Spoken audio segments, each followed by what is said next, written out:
Proses WTP pengolahan limbah cair pada industri gula, wastewater treatment plant WTP, melibatkan serangkaian tahapan untuk mengurangi beban polutan seperti BOD, COD, TSS, dan warna sebelum dibuang ke lingkungan.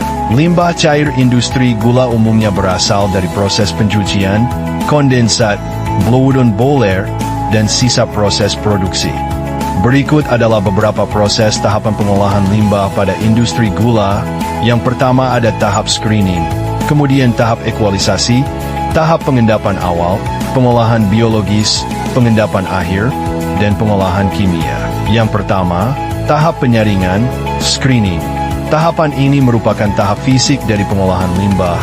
Tahap screening yaitu menyaring padatan besar seperti serat tebu, daun, atau kotoran fisik pada pembuatan gula. Penyaringan ini menggunakan bar screen atau vibrating screen. Dari screening padatan dapat dipisahkan, sementara limbah cair dialirkan ke tahap berikutnya. Kemudian ada tahap ekualisasi. Tahap menyeragamkan debit dan karakteristik limbah yaitu pH, suhu, konsentrasi organik. Prosesnya limbah diaduk dan dihomogenisasi dalam bak besar menghasilkan limbah yang lebih stabil. Untuk proses selanjutnya yaitu proses pengendapan awal, primary settling. Dalam pengolahan limbah cair bertujuan untuk menghilangkan partikel padat tersuspensi yang lebih berat dalam air limbah, seperti pasir, lumpur, dan kotoran padat lainnya. Proses ini memanfaatkan perbedaan kepadatan antara air limbah dan zat padat, sehingga zat padat tersebut mengendap di dasar bak pengendapan. Air yang sudah tidak mengandung zat padat besar tersebut kemudian dipisahkan dan dialirkan. Untuk tahap pengolahan selanjutnya yaitu pengolahan biologis.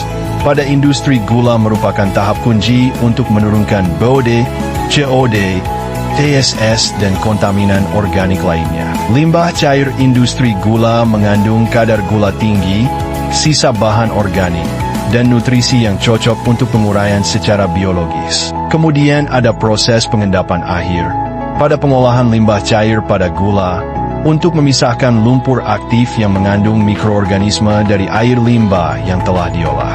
Lumpur ini kemudian dipisahkan, sebagian dikembalikan ke bak aerasi, dan sebagian dibuang untuk diolah lebih lanjut. Kemudian yang terakhir ada pengolahan kimia.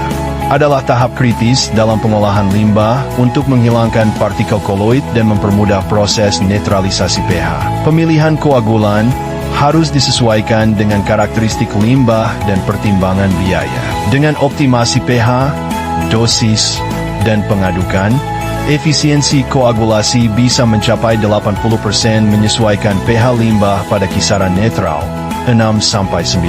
Penambahan alkali, kapur, soda kaustik, atau asam sesuai kebutuhan. Maka dari itu air limbah bisa dibuang setelah pengolahan, agar tidak mencemari lingkungan.